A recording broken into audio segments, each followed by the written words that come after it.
오늘 말씀 제목 한번 읽을까요? 자, 시작. 예, 인사 한번 합시다. 아까 같이 His risen. 원래 이렇게 하는 건데 이제 우리나라 말로 하면 이제 같이 옆에 사람 한번 보고 예수님 부활하셨습니다 이렇게 얘기하면 진실로 부활하셨습니다 이렇게 한번 해볼까요? 그러면 맞겠죠?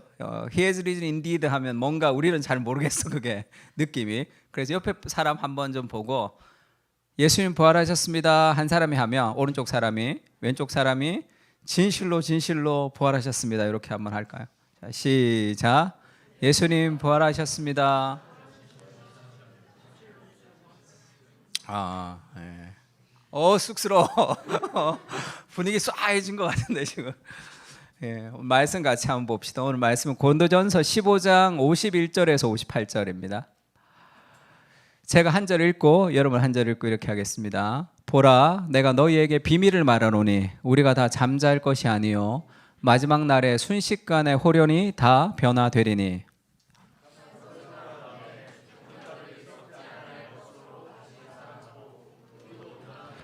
이 썩을 것이 반드시 썩지 아니할 것을 입겠고 이 죽을 것이 죽지 아니함을 입으리로다.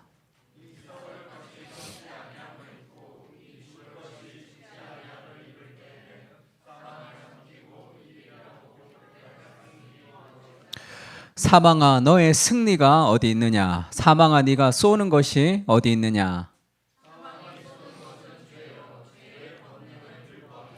우리 주 예수 그리스도로 말미암아 우리에게 승리를 주시는 하나님께 감사하노니 견실하며 흔들리지 말고 항상 주의 일에 더욱 힘쓰는 자들이 되라. 이는 너희 수고가 주 안에서 헛되지 않은 줄 알미라. 아멘.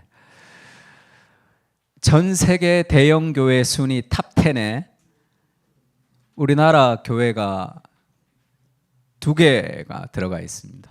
그리고 1등, 전 세계 대형 교회 1등이 우리나라에 있어요.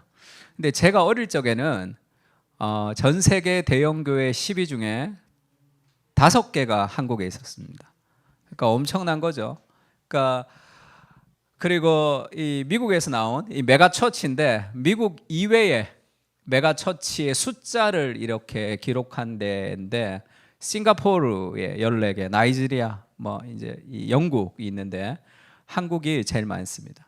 38개고 제일 큰 이 교회도 한국에 있다. 그렇게 있는 보고가 있어요. 그것이 굉장히 좋기도 하지만 이 한국 교회가 성장하게 된 데에는 그림자도 좀 있습니다. 그래서 한겨레 20일에서 한국 교회의 역사를 이렇게 쭉 기사화한 적이 있어요. 그때 한국 교회가 이 발전하고 부흥하게 됐던 데는 2가지가 큰 이유가 있었는데 전쟁 이후에 힘든 사람들에게 어떤 치유의 어떤 메시지가 있었고, 2번째는 기복이죠. 기복이 뭡니까?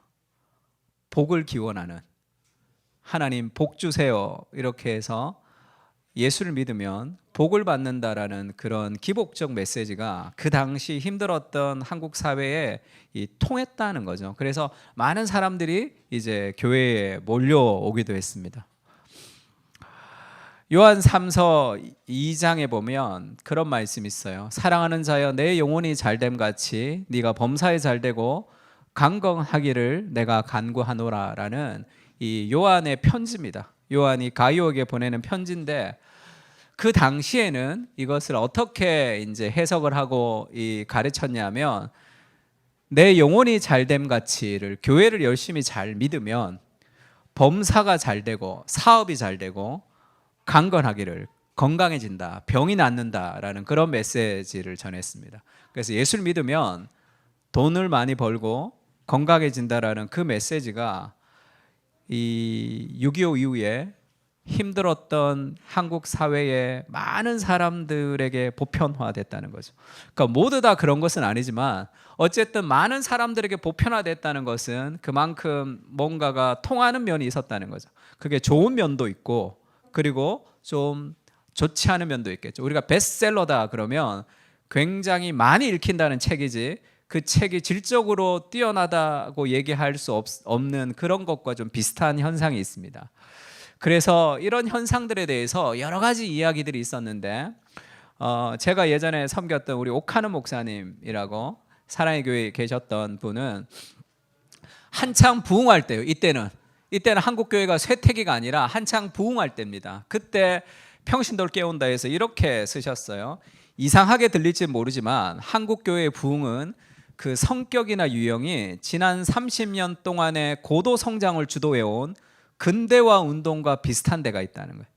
한동안 우리나라는 잘 살아보세라는 구호로 경제 성장이라는 것이 우상이 되었는데, 그래서 목표를 달성하기 위해서라면 과정상의 윤리는 큰 문제가 되지 않았던 그런 한국의 경제 성장과 맞물려서 교회가 좀 성장했던 그런 면이 있다.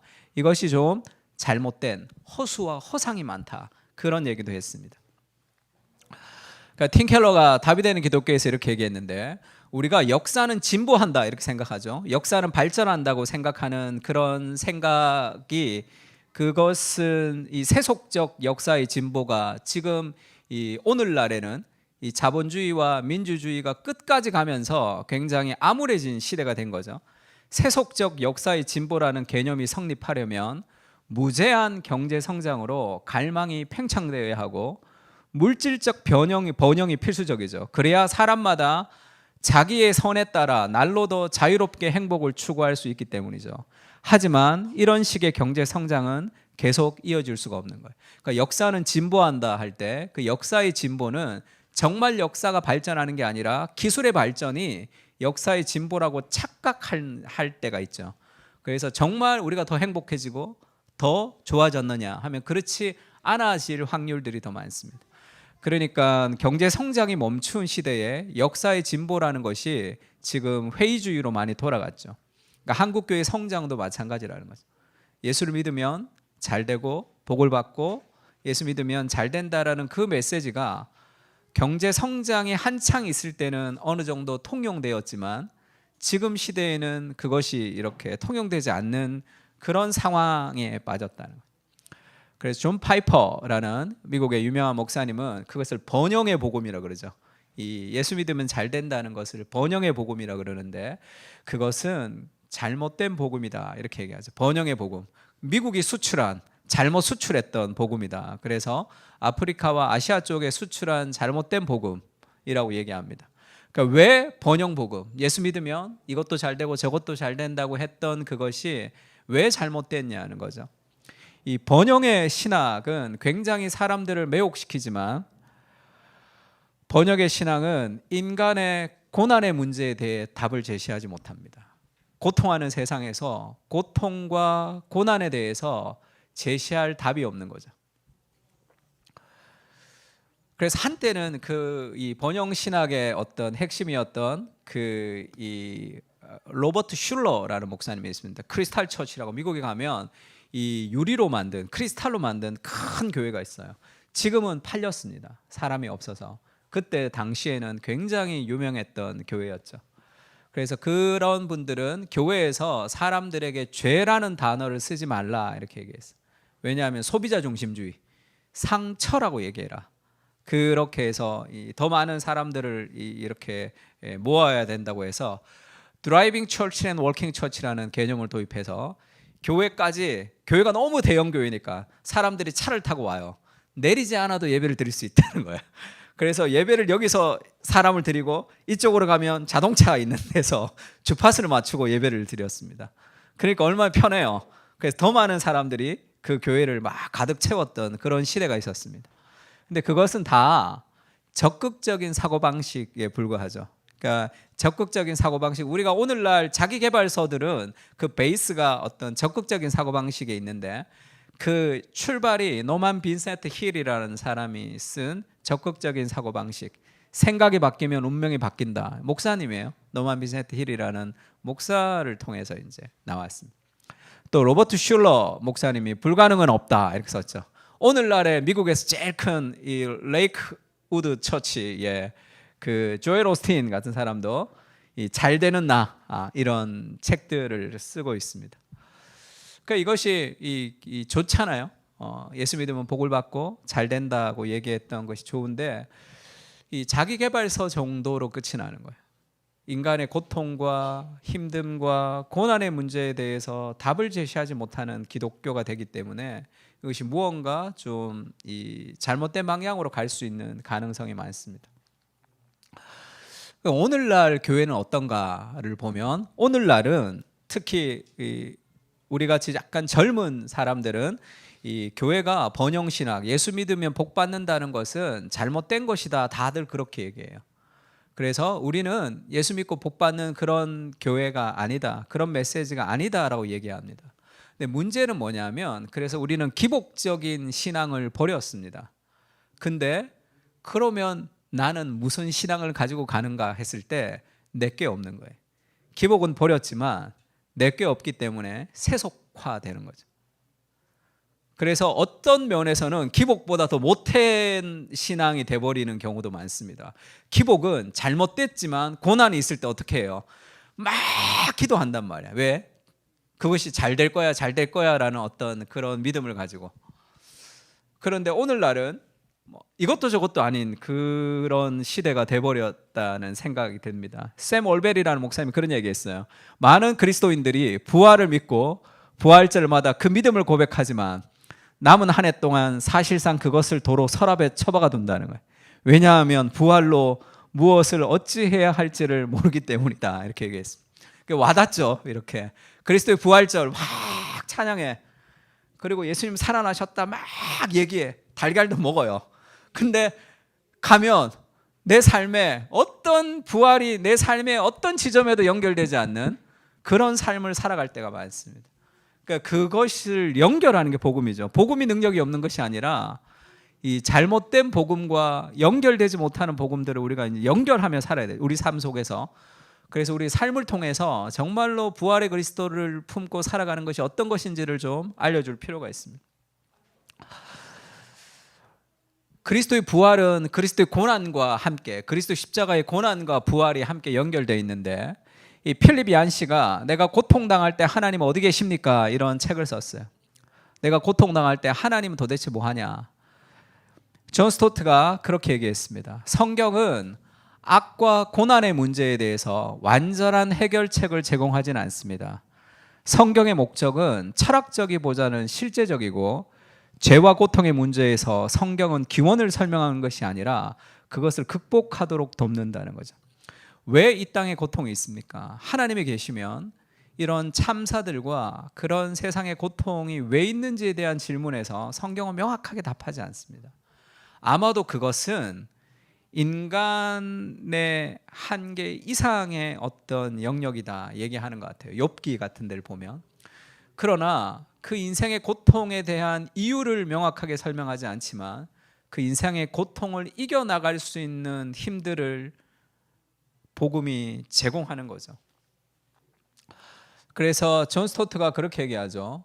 고통 속에서 그러면 우리가 그 고난을 이길 수 있는 힘들을 제공한다면 성경에서 우리가 고난 속에서도 그리스도를 신뢰할 수 있어야 되는데 고난 속에서 그리스도를 신뢰하려면 우리가 어떤 대상을 신뢰한다고 할 때는 그 사람이 믿을 만한지를 봐야 되잖아요. 그래야지 우리가 그 사람을 신뢰하든 말든 있을 거 아니에요. 고통의 문제에서 성경이 명확한 모든 대답을 해주진 않지만 고난을 이길 수 있는 정보를 제공하는데 그것이 우리 인생에서 붙들어 가야 될 어떤 이 뿌리다 그렇게 얘기합니다. 예수님은 이 고난 속에서 어떻게 얘기하냐면 성경은 로마서 8장 32절 같이 읽을까요? 시작.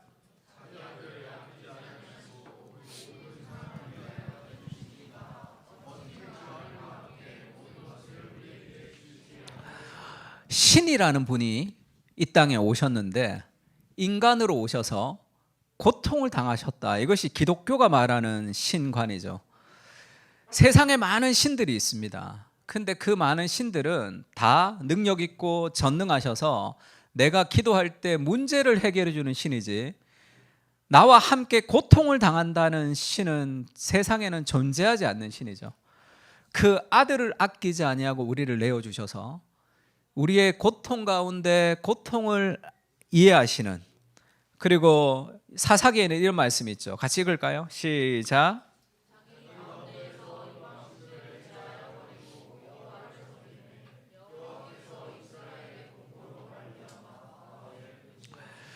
자기 가운데 이방 신들을 제하여 버리고 여호와를 섬김에 여호와께서 이스라엘의 어려움으로 말미암아 마음에 근심하시니라. 뭘 근심해? 그냥 하나님의 고난을 딱 없애주고 다 빼주시면 되지, 이런 생각이 든단 말이에요. 그렇게 해주셨으면 좋겠다 싶을 때도 많습니다.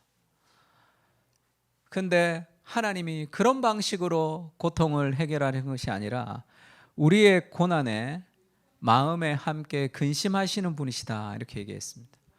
이것이 하나님이 능력이 없다 그렇게 생각할 수도 있지만, 하나님이 우리의 고통 가운데 동참하시고 나의 고통을 이해하시는 분이시다, 성경 그렇게 얘기하죠.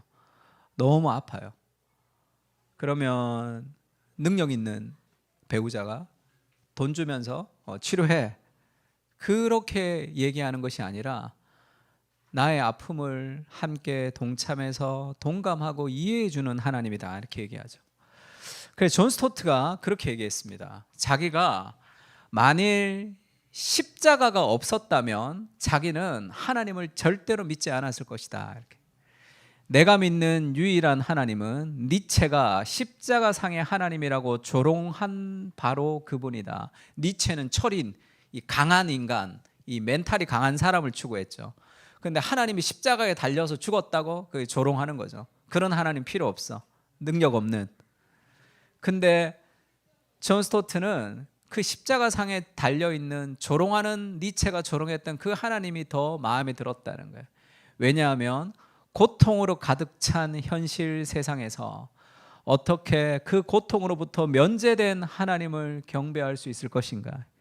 내 삶이 고통과 고난과 이 땅에 여러 가지 어려움과 아픔이 있는데 내가 하나님을 믿는데 그 하나님의 고통을 잘 몰라.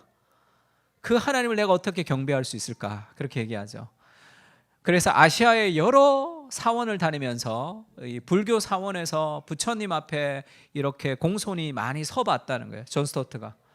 그런데 이 부처님을 보면 팔짱을 끼고 다리를 꼬고 눈을 감고 입가에는 보일 듯 말 듯한 미소를 머금고 얼굴에는 희미한 표정을 짓고 세상의 고뇌와 동떨어져 있는 모습이었다는 거죠, 본인은. 그러면 자기 잠시 후면 그 앞에서 자기는 나와야 됐다. 그리고 자기의 상상 속에서 십자가상에서 외롭고 일그러지고 고문당한 인물, 손과 발에는 못이 박히고 등이 찢기고 손발은 비틀리고 이마에는 가시에 찔린 피가 흐르고 입은 마르고 견딜 수 없이 목이 마른 채 하나님께 버림받아 암흑에 빠져있는 그 인물을 의지한다. 그분이 나를 위한 하나님이시라. 왜냐하면 그분은 고통으로부터 면제되는 것을 포기하셨고 그분은 혈과 육과 눈물과 죽음으로 된 우리의 세계에 들어오셨죠. 그분은 우리를 위해서 고난을 받으셨습니다. 그런 거 없이 그냥 고통을 다 한 방에 다 해결하면 될 것 같은데, 그건 우리의 생각이지만 하나님이 고통을 없애는 방식은 그가 우리의 고난에 동참하시는 방식으로 우리를 위해서 고난을 받으셨다, 성경 그렇게 얘기해요. 우리의 고난은 그분의 고난에 비추어 볼 때 좀 더 다루기가 쉬워지죠. 인간의 고뇌에 대해서는 아직 이해할 수 없는 부분이 있다, 이 존 스토트 그렇게 얘기하세요. 왜 이 땅에 고통이 있는지, 왜 선한 사람이 고난을 당하는지 아직 내가 다 이해할 수는 없지만 그 위에 우리는 신적 고난을 상징하는 십자가를 담대히 그려놓는다. 그리스도의 십자가는 우리가 사는 이 세상에서 유일한 하나님의 자기 변호이다. 그리스도의 십자가를 통해서 우리가 기억하는 것은 내가 고통을 당할 때 고난의 이유를 성경은 분명하게 얘기하지 않지만 성경이 분명하게 얘기하는 한 가지는 내가 고통을 당할 때 내가 혼자가 아니라는 거죠. 내 아픔과 슬픔을 이해하시고 품어주시는 하나님이 너와 함께 계시다 얘기해 줍니다. 그래서 이 세상에 고통이 많기 때문에 하나님이 없다라고 얘기하면 그렇게 믿는 사람의 논리는 이해할 수 있지만 내가 고통을 당하기 때문에 하나님이 나를 사랑하지 않는다라는 것은 그것은 잘못된 논리죠. 그 고난의 한가운데 들어오셔서 그리스도의 십자가는 고통 속에서 우리가 그 고난의 한가운데 홀로 있지 않고 하나님이 우리의 고난을 이해하시는 분이시다라는 우리의 깊은 정서를 터치해 주는.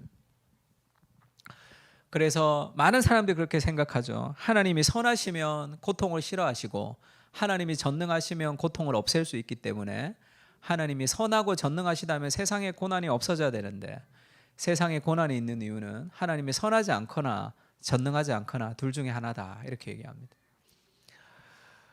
그 논리가 그 안에서는 맞지만 성경을 통해서 우리에게 얘기해 주는 메시지는 하나님이 선하시고 전능하시지만 세상에 고통이 있는 거죠. 그것은 선과 능력의 문제가 아니라 하나님의 지혜의 문제다. 우리는 그렇게 하나님을 신뢰합니다.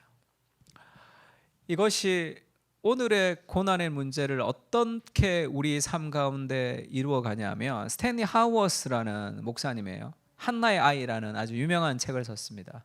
스탠리 하워스가 한국에 왔을 때 이제 인터뷰를 했는데, 신앙은 답을 모른 채 계속 나아가는 법을 배우는 일이다, 이렇게 얘기했어요. 그러니까 결혼을 했는데 이 부인이 이 정신적으로 질환이 많았습니다. 그래서 결국은 자살을 했어요. 그러니까 목사님이 굉장히 힘든 시간을 보낸 거죠. 그러면 많은 사람들은 그렇게 질문합니다. 그 고난을 통해서 하나님이 어떤 은혜를 주셨는지를 궁금해하죠.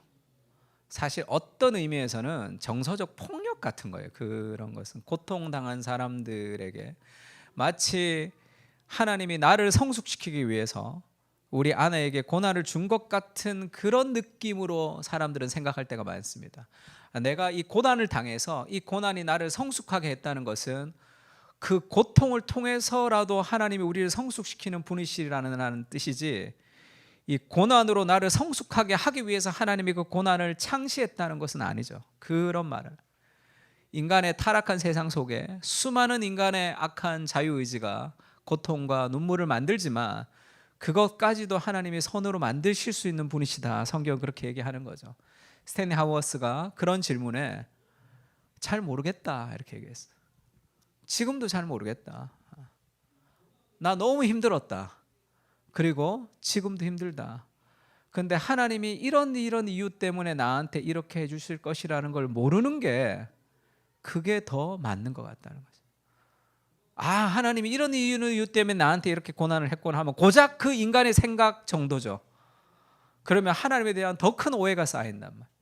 내가 잘 모르겠다. 지금은 잘 모르지만 그날에 하나님이 더 큰 지혜로운 것으로 내가 그것을 다 이해할 날이 있을 것이라는 잘 모르는 상황들이 훨씬 더 우리를 걸어가게 했습니다. 그래서 신앙은 답을 모른 채 계속 나아가는 법을 배우는 것이다, 이렇게 얘기했습니다. 하나님의 주권에 대한 신뢰죠. 하나님의 지혜에 대한 신뢰입니다. 우리는 자꾸 답을 찾으려고 그래요.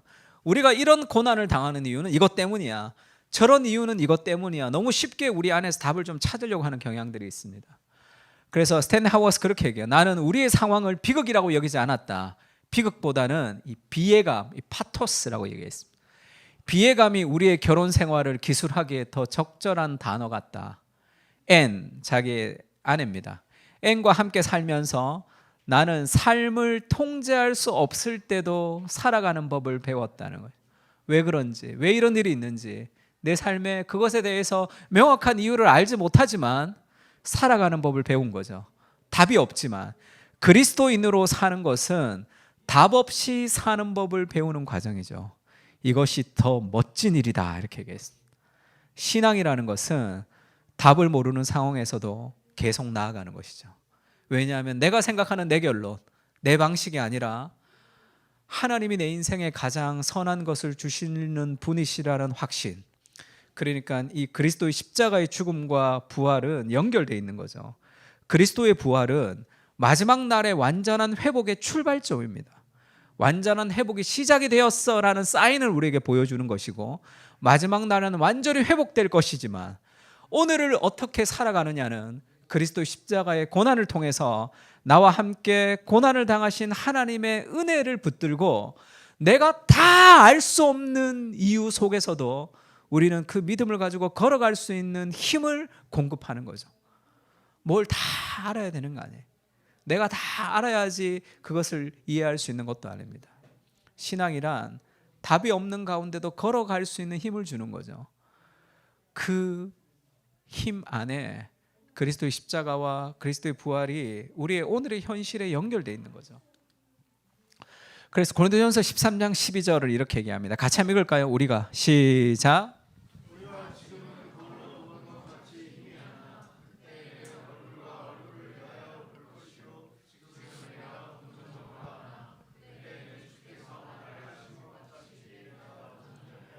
지금은 거울로 보는 것 같이 희미하다. 이때 바울이 있었을 때 거울은 지금 거울 같지 않아요? 지금 거울은 딱 잘 보이잖아. 이 청동 거울입니다. 그때 거울로 보는 것 같이 희미하지만 그때에는 얼굴과 얼굴을 대하여 볼 것이요. 지금은 내가 부분적으로 알지만 그때에는 주께서 나를 아신 것 같이 내가 온전히 다 알 것이다 라는 그 완전한 소망을 우리에게 주는 거죠. 부활은 우리에게 완전한 소망을 줍니다. 그날에 모든 것이 회복될 것이라는 확신을 주는 거예요. 그 부활의 확신이 오늘의 십자가의 위로와 함께 답을 알 수 없지만 우리를 살아가게 하는 힘이 된단 말이에요. 우리의 고난은 결국 이것을 위한 것이야. 우리의 고난은 결국 저것을 위한 것이라는 너무 단순한 해답들이 신앙을 너무 단순하게 만드는 거 아닌가? 신앙인은 하나님이 우리보다 더 크신 하나님께서 주시는 그 깊이와 넓이보다 고난에 대한 인간의 이해가 어쩌면 세상의 철학자보다 더 못한 결론들을 우리가 너무 쉽게 내리는 것은 아닌가, 그럴 때가 있습니다. 그래서 그리스도의 부활과 그리스도의 십자가는 오늘 내 삶의 고난 가운데 견디게 하는 힘으로 작용하는 거죠. 그리스도의 십자가만 있으면 아이를 너무나 사랑하는데 저지없는 엄마 같은 거예요. 그냥 사랑은 느끼지만 능력이 없는. 그리스도의 부활만 있으면 오늘의 내 삶의 어떤 아픔과 슬픔에 내 마음의 깊은 고통의 정서적인 문제를 해결할 수가 없습니다. 그리스도의 십자가, 그리스도의 부활이 오늘의 우리의 삶 속에서 답이 없지만 걸어가게 하는 그 힘들을 제공하고 있는 거죠. 그 은혜가 오늘의 고난에 대해서 더 깊은 이해를 가지게 하는 거죠. 그래서 그리스도의 십자가를 받아들이는 세계관과 받아들이지 않는 세계관은 다릅니다. 이 세상에 고통이 있어서 하나님은 없어, 그렇게 생각하면 결론이 어떻게 되냐 하면 고통의 문제를 해결할 수가 없어요. 상식적으로 합리적으로 생각해서 성경에 말하는 하나님을 신뢰할 때 내가 이해할 수 없지만 이 고난이 더 큰 어떤 하나님의 계획 가운데 있을 것이야 라는 그 믿음은 오늘의 고난을 견디게 합니다. 그런데 하나님이 전능하신데 왜 세상에 고통이 있지라고 그 하나님을 없애버리면 그러면 그 고난을 해결할 수 있는 길은 아무것도 없는 거예요. 그래서 합리적으로도 그리스도의 고난을 이해하며 받아들이는 세계관이 그렇지 않은 세계관보다 훨씬 더 합리적이고 훨씬 더 깊이 우리의 고난의 문제를 해결할 수가 있습니다. 두 번째는 이제 부활이 어떻게 우리의 고난 가운데 이 희망을 만들어내는 건데, 바울이 오늘 그렇게 얘기하죠. 사망아 너의 승리가 어디 있느냐. 죽음을 향해서 의인화하는 거죠. 죽음아 너의 승리가 어디 있느냐 이렇게 얘기해요. 죽음아 나를 좀 죽여봐라 이렇게 얘기해요. 사람들이 가장 두려워하는 게 뭐죠? 죽음이죠. 그래서 열심히 운동하잖아요. 열심히 약 먹고. 그래도 여러분 젊어서 어떨지 모르겠지만 시간이 지나가면 점점 죽음에 가까워오고 있다라는 그런 느낌이 들 때가 있습니다. 그러면 고통스럽죠. 불안하니까. 바울이 죽음아 나를 죽여봐라 이렇게 얘기해요. 사망아 네가 쏘는 것이 어디 있느냐. 히브리 사람들은, 우리는 저승사자가 온다고 생각했는데 히브리 사람은 죽음이 이렇게 탁 쏜다고 봤어요. 그러니까 탁 맞으면 이제 죽는다고 봤습니다. 그러니까 죽음아 나를 죽여봐 이 말이에요. 죽음아 나를 쏘아봐라. 사망이 쏘는 것은 죄요 죄의 권능은 율법이라. 우리 주 예수 그리스도를 말미암아 우리에게 승리를 주시는 하나님께 감사하노니 내가 그리스도의 부활로 죽음을 이기는 존재가 됐다. 그렇게 얘기하는 거예요. 그러면서 죽음을 이기는 존재가 되어서 내 인생에 어떤 고난도 없고 어떤 아픔도 없고 이제는 나는 모든 그리스도의 승리를 내가 누리면서 마음껏 승리하며 살아갈까 이렇게 얘기하지 않죠. 그러므로 내가 그리스도가 승리를 우리에게 주셨기 때문에 내 사랑하는 형제들아 견실하며 흔들리지 말고 항상 주의 일에 더욱 힘쓰는 자리 되라. 너희의 수고가 주 안에서 헛되지 않은 줄을 알미라. 그리스도의 그 부활이 오늘의 모든 것을 다 해결해 주는 것은 아니라 오늘의 고난 속에 견딜 수 있는 힘을 준다는 거죠. 견실하며 흔들리지 말고 주의 일에 더욱 힘쓰는 자들이 되라. 왜냐하면 이것이 헛되지 않기 때문이다. 그래서 이 사망으로부터 오는 수많은 저주들이 우리에게 있습니다. 불안과 두려움과 그런 공포와 그런 수많은 것들을 우리는 늘 쥐고 살아가는 거예요. 그것이 없어질 수는 없습니다. 그럼에도 불구하고 그리스도께서 마지막 날에 완전히 회복하실 그것을 확신하며 오늘의 그리스도의 부활은 그것이 시작되었다라는 것을 알려주는 신호탄이죠. 그래서 우리가 그 영광스러운 마지막 날의 완전한 회복을 기대하면서 오늘의 그것을 맛보며 견딜 수 있는 거죠. 왜냐하면 그날에 다 회복될 것이다. 그것을 얘기하기 때문에 그렇습니다. 계시록에 이런 말씀이 있죠. 같이 읽을까요? 모든 눈물을 시작.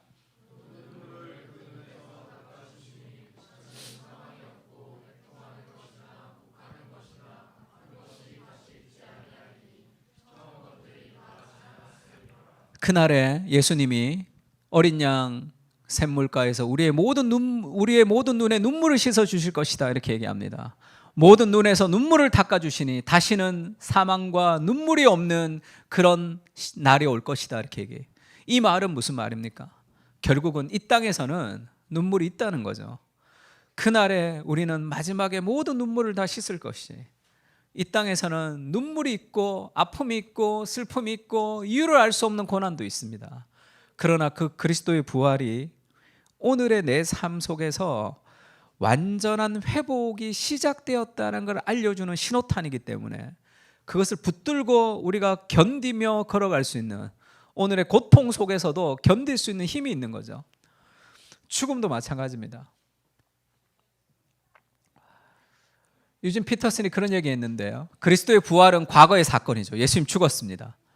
부활하셨습니다. 부활은 또 미래에 일어날 일이죠. 미래의 완전한 영광스러운 그날이 올 것이에요. 그러나 부활은 지금 일어나는 현실이죠. 지금 시작된 거예요. 완성된 게 아니라. 그래서 우리는 이 땅을 살면서 억울한 고통과 눈물과 실패와 좌절을 겪지만 영광스러운 그리스도의 부활이 오늘의 우리의 믿음을 가지고 오늘의 고난을 이겨나가게 하는 힘으로 작용하는 거죠. 어떤 이들은 인간이라서 겪는 모든 고통과 눈물에서 벗어나고 싶다고 말하지만 현재의 부활은 그렇지 않은 거죠.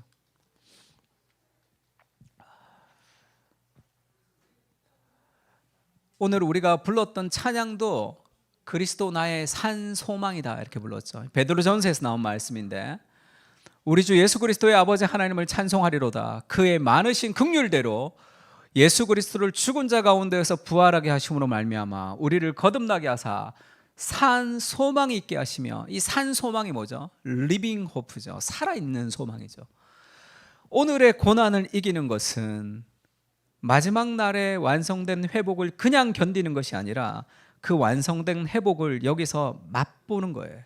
완벽하지는 않지만 그것을 맛보면서 마지막에 완성될 회복의 그날을 꿈꾸면서 오늘의 어려움을 이겨나갈 수 있는 거죠.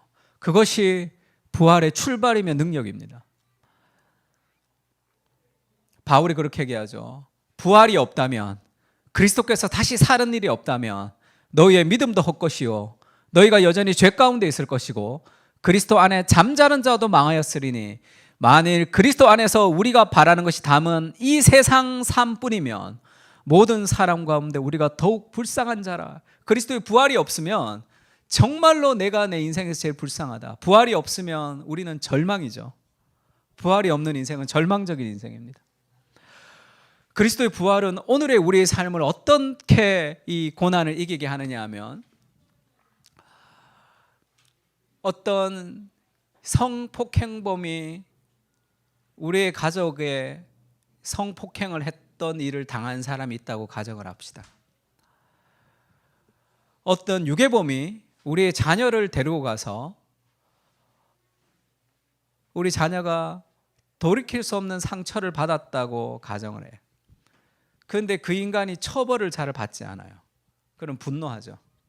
그래서 우리가 막 방송에 얘기하고 공권력에 호소하고 해서 결국 그 사람이 벌을 받았어요.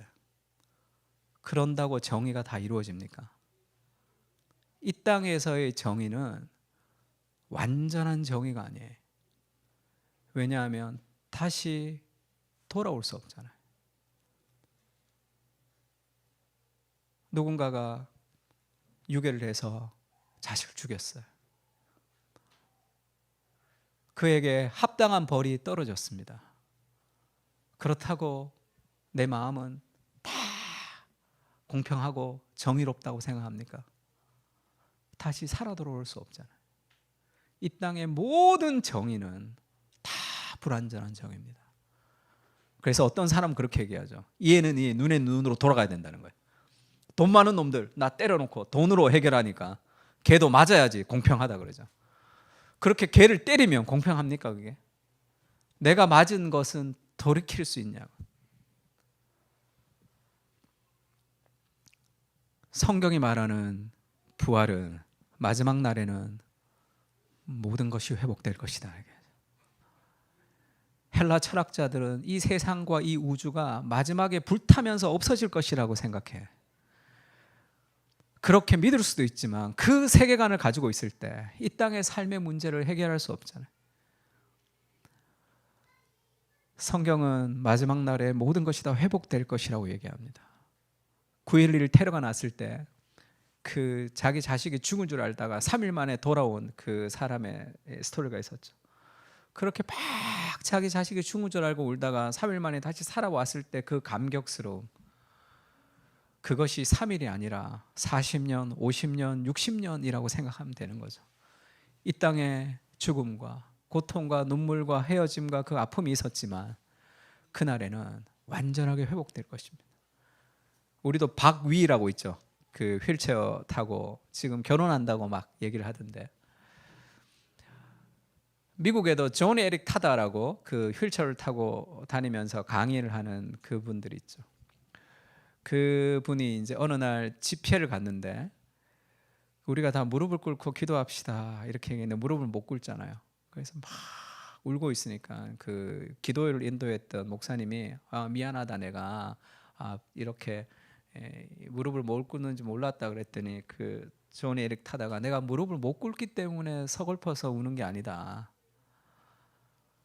그날에 내가 예수님을 만날 때 내가 무릎으로 만나고 싶다.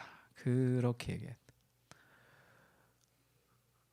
그 소망이 오늘의 삶을 견디게 하는 힘이 되는 거죠. 그럼 부활이 없다면 삶이 어떻게 됩니까? 그러면 이 땅에서 억울하고 고통당한 사람들의 눈물은 어떻게 되냔 말이에요. 두 번째는 부활을 믿지 않는 사람들도 있지만 그럼 내가 부활을 믿지 않아요. 나는 성경을 믿지 않습니다. 그럼 이 땅을 살아가는 사람의 가장 큰 목적은 행복이겠죠. 그 행복, 특히 뭐예요? 가족과 행복하게 사는 것이 제일 큰 목적이겠죠. 젊을 때는 잘 모르죠. 막 너무 행복하니까 가족과 행복하게 사는 거. 근데 내가 가족과 행복하게 사는 것이 목적이고 내 삶의 부활을 내가 믿지 않는단 말이에요. 그러면 시간이 지날수록 결국은 절망으로 끝이 나는 거죠. 우리의 가족은 평생 나와 같이 있을 수 없습니다. 늙고 병들고 죽고 결국은 헤어져야 되는 거예요. 그럼 내 인생의 가장 큰 소망이 가족과 행복하게 사는 것인데 내 인생이 시간이 흘러가면 흘러갈수록 가족과 헤어짐과 고통과 눈물로 인생이 끝이 나야 되는 거예요. 절망으로 끝이 나야 되는 거죠. 부활이라는 것은 완전한 회복입니다. 그날에 다시 만날 것을 우리에게 보여주는 거잖아요. 그래서 그냥 합리적인 세계관을 그냥 그대로 가진다고 하더라도 마지막 날에 완전히 회복되는 기독교적 세계관을 가지는 것이 이 땅을 살아가는데 큰 소망 가운데 살아갈 수 있는 거죠. 그렇지 않으면 얼마나, 부활이 없다면 이것은 얼마나 슬픈 절망으로 다 끝이 납니까? 그래서 죽음 앞에서도 우리가 슬프지만 소망이 있는 것은 다시 만날 날에 대한 기쁨이죠. 그것이 그리스도의 부활이 우리에게 보여주는 거죠. 오늘 힘들고 우리가 헤어질 수 있지만, 우리가 죽을 수도 있지만, 그러나 그리스도가 부활의 첫 열매가 되고 너희 죽은 자들이 다시 살아나게 되는 그 부활의 시대가 있을 것이라는 그것이 오늘의 고난을 이기면서 살아가게 하는 힘으로 작용합니다.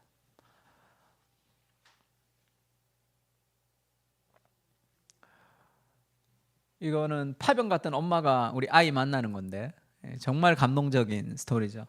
제가 예전에 그 일본에 갔을 때 그 얘기 한번 한 적 있죠. 일본에 갔을 때 그 일본 그 단기 선교를 가서 어느 집사님 집에 신방을 한번 가게 됐습니다. 그랬더니 가족 사진이 있는데 이 노 부부가 있고, 그 부부가 좀 젊었을 때 20대 아들이 이렇게 있는 사진이에요. 그러니까 누구냐 그랬더니 자기 아들인데, 자기는 예수님을 안 믿었대. 일본에는 예수님 잘 안 믿죠. 자기 아들이 이제 유학을 갔다가 와서 이제 의사였는데, 유학을 갔다 와서 이 아들이 이제 예수님을 믿었습니다. 근데 그 아들이 불치병으로 이제 죽게 됐어요. 그러면서 마지막 소원이 엄마 아버지 교회 가는 거여서 이제 교회를 왔다 그러더라고요. 그러니까 내가 무슨 얘기를 해야 될지를 잘 모르겠더라고. 그래서 저도 젊었고 그 너무 당황한 거예요 거기서. 근데 그분이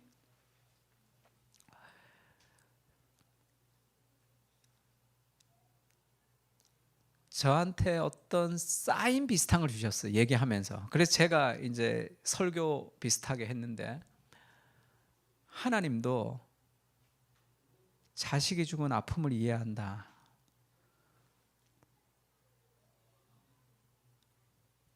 그분이 이 두 가지의 그 고백을 하셨는데, 하나는 자식이 죽은 아픔을 가지고 살아가는 내 삶에 하나님이 나의 아픔과 슬픔을 이해하시는 분이시다라는 삶의 위로, 그리고 그날에 내가 사랑하는 우리의 자녀를 기쁘게 만날 것이라는 삶의 소망이죠. 부활이 없다면, 그리스도의 십자가가 없다면 이 고통하는 세상 속에 우리는 어떤 생각을 가지고 살아갈 수 있습니까?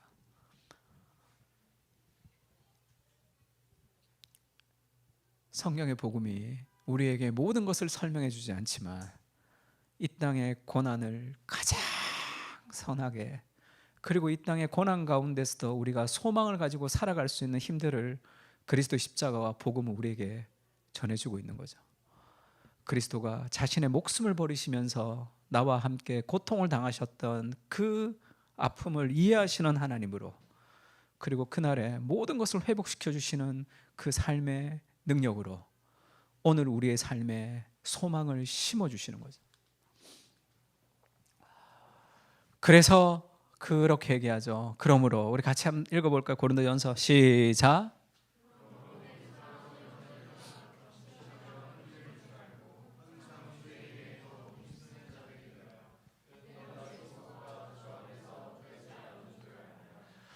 우리의 수고가 헛되지 않는 이유는 그리스도의 부활에 영광이 있는 것이고, 그것이 지금 시작되었다라는 그 확신이 있기 때문에 그렇습니다. 엠마오 마을로 가는 제자들이 있었죠. 엠마오 마을로 갈 때 부활하신 그리스도가 나타나셨습니다. 근데 그 눈에 보이지 않게 나타나셨어요. 그래서 너 왜 무슨 얘기하냐? 그러니까 예수라고 우리가 메시아라고 믿었는데 예수가 뭐 죽어버렸다. 또 부활했다고 그러고, 이거 도대체 어떻게 됐는지 모르겠다. 나는 예수가 메시아로 와서 이 압제에서 해방할 것이라고, 복을 줄 것이라고 생각했는데 그냥 죽여버렸더라. 그렇게 이렇게 걸어가니까 예수님이 성경을 풀어서 얘기해 주셨죠. 그리스도가 이런 고난을 받고 영광에 들어가야 될 것이 아니냐 하면서 성경을 풀어서 그들에게 가르쳐 주셨습니다. 그리고 그들과 함께 식사하시죠. 식사하시면서 축사할 때 성경 그렇게 나오죠. 그들과 함께 음식을 잡수실 때 떡을 가지사 축사하시고, 떼어서 그들에게 주시니 그들의 눈이 밝아졌어요. 그래서 부활하신 그리스도를 봤습니다. 그때 예수님이 보이지 않았고 그들이 서로 말하재 길에서 우리에게 말씀하시고 우리에게 성경을 풀어주실 때에 우리 속에서 마음이 뜨겁지 아니하더냐 이렇게 얘기했어요. 예수님은 부활하고 나서 부활한 예수님을 잘 모르는 그 제자들에게 나타나셔 나 여기 있다 이러면 되잖아요. 근데 왜 눈을 가리고 나타나셔서 말씀을 설명해 주시는 걸 통해서 부활의 그리스도를 증거하시냐면 그리스도가 부활하시고 승천하시고 이제 앞으로의 시대에는 부활의 그리스도를 하나님의 말씀을 통해서 경험하는 거죠. 주께서 우리에게 말씀하실 때 마음이 뜨거워지는 경험을 통해서 부활의 그리스도를 경험하는 것이고 또 한 가지가 뭐죠? 함께 음식을 잡수실 때 떡을 가지사 축사하시면서 그들의 눈이 밝아지는 거죠. 이 성찬, 그리스도의 몸과 그리스도의 피를 먹고 마시는 것은 어떤 의미가 있습니까? 지금도 내 안에 부활의 그리스도가 살고 계시다는 것을 신뢰하는 거죠. 십자가에 죽으신 예수님은 마지막 날에 마지막 날에 모든 것을 회복할 것이니까 오늘을 좀 참고 살아라 그렇게 얘기하는 것이 아니라 마지막 날은 회복의 100점이라면 오늘의 회복의 시작을 얘기하는 거죠.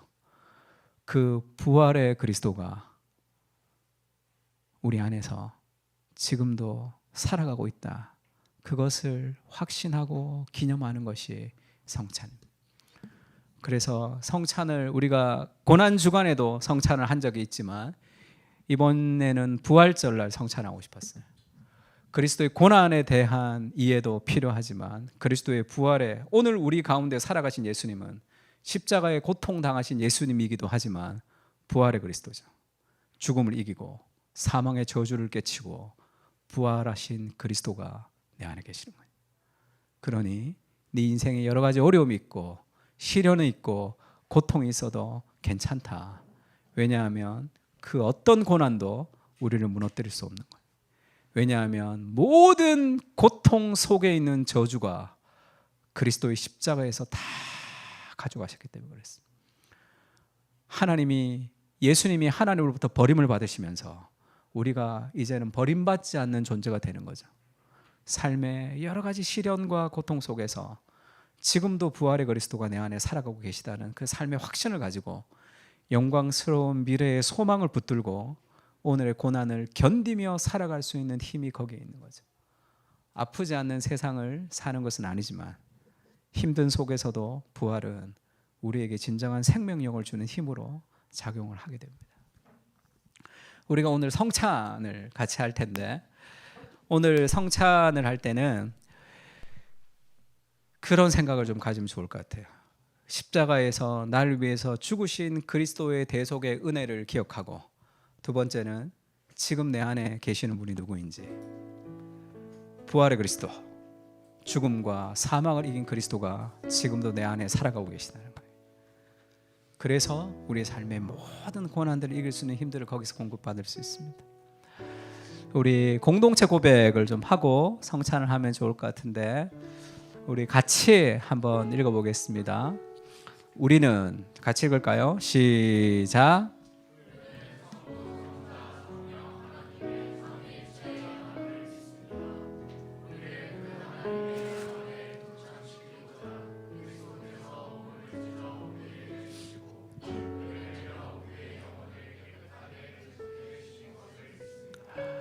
지금 그리스도의 몸과 피를 기념하며 그리스도와 연합함으로 삼위일체 하나님의 교제 풍성한 은혜를 나누려고 합니다. 삼위일체 하나님의 온전한 연합이 그리스도와 교회의 연합이 되게 하시고 우리 공동체 한 사람 한 사람이 그 거룩한 연합 안에서 하나됨을 누리게 하여 주시옵소서. 아멘. 고린도전서 말씀을 읽겠습니다. 내가 너희에게 전한 것은 주께 받은 것이니 곧 주 예수께서 잡히시던 날 밤에 떡을 가지사 축사하시고 떼어 가라사대 이것은 너희를 위하는 내 몸이니 이것을 행하여 나를 기념하라 하시고 식후에 또한 이와 같이 잔을 가지시고 가라사대 이 잔은 내 피로 세운 새 언약이니 이것을 행하여 마실 때마다 나를 기념하라 하셨으니 너희가 이 떡을 먹으며 이 잔을 마실 때마다 주의 죽으심을 오실 때까지 전하는 것이니라. 너희가 이 떡을 먹으며 이 잔을 마실 때마다 주의 죽으심을 오실 때까지 전하는 것이니라. 제가 한번 기도하겠습니다. 하나님, 오늘 저희는 하나님의 사랑하시는 아들이시며 우리의 복된 구주이신 예수께서 정해주신 대로 성찬을 행하여 그리스도의 죽으심과 그리스도의 부활을 기념하려고 합니다. 성령께서 우리 한 사람 한 사람의 마음에 역사하셔서 우리의 죄로 인하여 상하고 통회하는 심령을 주시고 우리의 소망이신 부활의 그리스도를 더욱 신뢰하며 살아갈 수 있게 도와주십시오. 저희가 먹고 마시는 떡과 잔은 하늘의 참된 양식과 음료이신 그리스도의 살과 피를 먹고 마시는 것임을 기억하며 하늘의 신령한 은혜를 우리에게 주시고 우리가 그분 안에 살고 있고 그분이 내 안에 살고 있는 이 신비로운 연합을 우리가 누리며 살아갈 수 있도록 은혜를 부어주십시오. 우리 주 예수 그리스도의 이름으로 기도합니다. 아멘. 우리가 성찬을 할 텐데 먼저 떡을 기념하고 우리가 잔을 좀 기념하려고 합니다. 우리 세례를 받으신 분들은 나와서 성찬에 참여할 수가 있습니다. 그래서 우리가 성찬할 때 질문하는데 오늘 질문을 좀 바꿨습니다. 제가 우리의 죄를 사하여 주시기 위해 자신의 몸을 찢으신 분은 누구십니까? 그러면 정답이 뭐죠? 정답이 어디 갔나? 정답이 없네. 예수 그리스도이십니다 하고 지금 내 안에 살아계신 분은 누구십니까? 부활의 그리스도이십니다. 그렇게 고백하고 함께 우리가 성찬에 임하면 좋을 것 같습니다. 우리 죄를 사하여 주시기 위해 자신의 몸을 찢으신 분은 누구십니까? 지금 내 안에 살아계신 분은 누구십니까? 네, 우리 앞으로 나오셔서 성찬을 좀 할 텐데 성찬을 하고 바로 먼저 드시지 말고 좀 기다렸다가 같이 기념할 때 기념하면 좋을 것 같습니다. 원래 한 공동체가 같이 나간다는 의미가 있거든요. 그래서 원래 이 초대교회에서 성찬할 때는 이렇게 큰 떡을 가지고 이렇게 뗐습니다. 근데 지금은 위생상의 문제도 있고 사도 바울이 그래서 화를 막 내죠. 배고픈 사람이 너무 많이 가져가서 뒤에 사람들이 못 가져가서 이제 바울이 이제 성찬은 먹는 게 아니다. 배고프면 집에서 먹고 와라 이렇게 바울이 막 혼내기도 하는데 그래서 우리가 한 공동체로 그리스도 안에서 함께 나간다는 그런 마음이 있습니다. 그래서 우리가 한 분씩 앞으로 나오셔서 그리스도의 몸을 기념하고 같이 기도하고 계시면 그리스도의 몸을 기념하겠습니다 하면 같이 기념하면 좋을 것 같습니다.